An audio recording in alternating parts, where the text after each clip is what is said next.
Hi hello வணக்கம் welcome to போனாஸ் kitchen. இன்றைக்கி நம்ம என்ன பண்ண போகிறோம்னா முள்ளங்கி சப்பாத்தி, ஸ்டஃப்டு முள்ளங்கி சப்பாத்தி தான் பண்ண போகிறோம். இதுக்கு நான் ஒரு முள்ளங்கி எடுத்திருக்கேன். இது துருவிக்கலாம். அப்படி முள்ளங்கி துருவி இதில் இருக்கிற தண்ணி இருக்கும், அதனால் ஒட்டை புழிஞ்சு இந்த மாதிரி உதிரி உதிரியாக ஆக்கி வச்சுக்கோங்க. இப்போ தாளிச்சிடலாம்.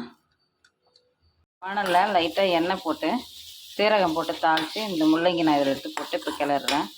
இது லைட்டாக கிளறி விட்ட உடனே காஞ்ச மிளகா ஸ்பூன் அரை ஸ்பூனு, மஞ்சள் பொடி 1/4 ஸ்பூனு, உப்பு தேவையான அளவு, கரம் மசாலா ஒரு 1/4 ஸ்பூன் போட்டிருக்கேன். அதில் ரொம்ப சிம்பிளான டிஷ்ஷு தான், ஆனால் நல்லாயிருக்கும். செஞ்சு சாப்பிட்டு பாருங்கள்.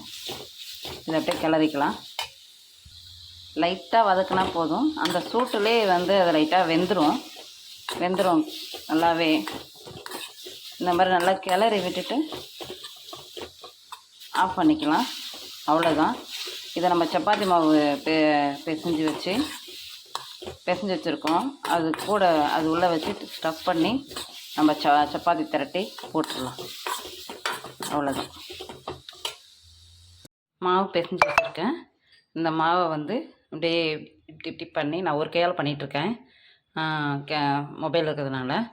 இது உள்ளே முள்ளங்கியை வச்சு அப்படியே மூடி நம்ம சப்பாத்தி பார்த்துக்கு இதை இந்த மாதிரி தேய்க்க வேண்டியது. தேய்ச்சி இது மாதிரி போட்டு எடுக்க வேண்டியது தான், வேறு ஒன்றும் இல்லை. இது போட்டு எடுத்துகிட்டு பாப்பா எப்படி இருக்குன்னு. சூப்பராக ரெடி ஆகிடுச்சு. முள்ளங்கி பரோட்டா, ஸ்டஃப்டு முள்ளங்கி பரோட்டா ரெடி. இதுக்கு நான் கிரேவி எக் கிரேவி வச்சுருக்கேன். ட்ரை பண்ணி பாருங்கள், சூப்பராக இருக்கும். தேங்க்யூ.